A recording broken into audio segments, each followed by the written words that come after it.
Skambinu Elektrėnų komisarą Andžių Grudzinskį.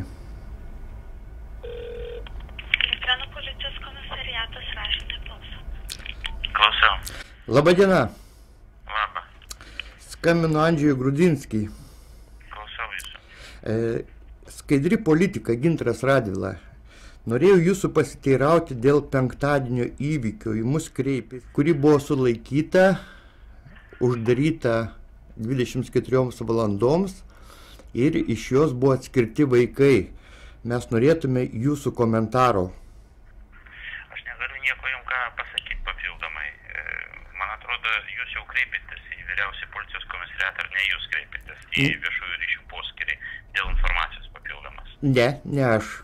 Tai vat aš jums siūlau pasinaudoti tą galimybę, kreipkitės į viešųjų ryšių poskyrį, jie žino apie tą atvejį ir aš manau, jums papildomą informaciją suteiks. Aš jums nieko negaliu papildomai komentuoti.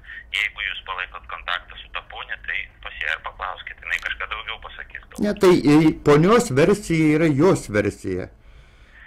Tai sakau, aš jums negaliu nieko šiuo atveju komentuoti. Kreipkitės į VPK viešųjų ryšių poskyrį. Ačiū Jums labai, viso gero.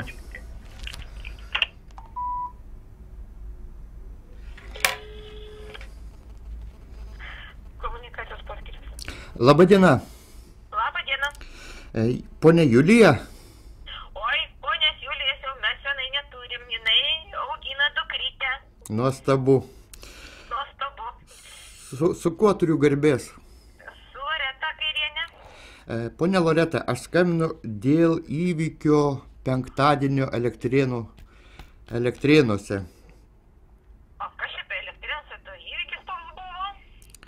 Ten vieną mamą labai griežtai nubaudė. Ją pasodino 24 valandoms ir Aš žinau, ten, jo, aš dabar žinau, ten, kur tas vaikutį ten buvo, jo, žinau, aš tą įvykį ten buvo, jo. Ir ką jūs konkrečiai norėtumėte? Mes išklausim tos mamos versiją, bet mums tos mamos versijos kaip ir nepakanka. Paskambinome į Elektrėnus, vyriausią jų komisariatą, jie liepė kreiptis. Jie liepė kreiptis į jūs, patys atsisakė komentuoti ką nors. Aš turiu jų atsakymą Elektrėnų, būtent dėl šito įvykio, irgi ten kažkas kreipėsi, kažkas iš žurnalistų. Tai va, aš galiu pasakyti, kokį atsakymą, arba galiu netgi persiųsti elektroniniu paštu jums. Ne, man geriau bus telefonu tiesiai, negaištant laiko. Gerai, tai va, aš pasakau, koks buvo jų atsakymas. Lietuvoje galioja smurto artimoje aplinkoje įstatymas, kuris numato baudžiamą atsakomybę už smurto artimoje aplinkoje, skliaustelėse, šeimoje. Todėl policijos pareigūnai gavę pranešimą, jog motina sumušė savo mažametį vaiką, privalėjo reaguoti ir pagal smurto artimoje aplinkoje įstatymą smurto apkaltintą motiną sulaikė, čia pareigūnai. Taip. Elektrėnų. O vaiką perdavė Elektrėnų globos namų darbuotojams. Toliau sprendimo dėl ikiteisminio tyrimo likimo priims teismas. Pateikiu fabulą iš duomenų bazės.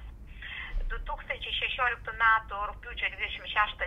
apie 9:20 min. Elektrėnų socialinė darbuotoja atvykusi į Elektrėnuose Trakų gatvėje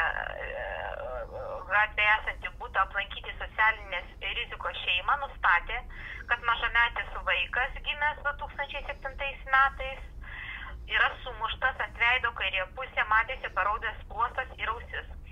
Vaikas paaiškino pareigūnams, kad prieš atvykstant socialiniai darbuotojai buvo sumuštas mamos gimusias 1988 metais su telefono pakrovėjo laidu. Kiek buvo suduoto smūgių, vaikas neprisimena. Tai va, motina tokiais savo veiksmais sukėlė savo vaikų fizinį skausmą, dėl to buvo sulaikyta. Tai čia yra Elektrėnų policijos komisariato komentaras. Toksai. Taip, tuo tarpu duomenys sutampa. Tačiau matot, kame reikalas. Kada ji buvo atvežta, jai pagal įstatymą priklausytų advokatas arba skambutis artimiems žmonėms. Jinai teigia, kad jai nebuvo leista įsikviesti advokato, nebuvo leista skambinti, ji buvo uždaryta į belangę oro neturinčią patalpą, tokiu būdu ją spaudžiant pasirašyti aktą, kad taip jinai smurtavo prieš savo vaiką. Va čia... Va... Žinok, aš šitos situacijos, čia yra turbūt tos įtariamosios... Taip. Aha.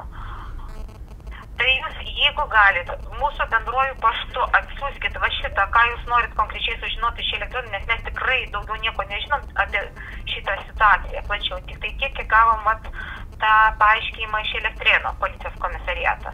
Tai gal jeigu jūs greitai parašysit, aš persiusiu tiesiai Elektrėnų policijai, gal jie atsakys į tą klausimą. Nu, ne klausimą, jūsų tą paklausimą. Na, aišku, būtų geriausia, kad jie, ar čia tai būtina per jūs bendrauti. Žinokit, šiaip jau tiesiai nenusiųsit jiem, jo, per mus geriausia siūsti. Per jūs, ne? Gerai, mes pasistengsim tokį raštą jums parašyti. Nu, labai ten galit nesiplėsti, trumpai ir aiškiai išdėsit, ką jūs norit sužinoti ir viskas. Gerai, o ta prasme, ką noriu pasakyti, jūs turit mūsų elektroninį paštą, adresą? Aš dabar iš jūsų lūpų jį ir užsirašysiu. Gerai. Aš duosiu jums bendrą mūsų paštą, tai būtų Vilniaus VPK, vienas žodis? Vilniaus? Aha, VPK. Be taškų jokių, Vilniaus VPK. Taip. Taškas tada? Taip. Tada būtų VOS, VOS. Taip. Taškas VRP. Taip. Eta policija.lt. Gerai.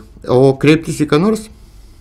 Tai žinokit, mes matysim šitą. Galite nesikreipti, parašiausia savo klausimą, parašykit savo kontaktus, kas toks per vienas, kad paskui nebūtų, žinot, kaip čia, nu, gali prisikabinti Elektrėnai. Gerai, gerai.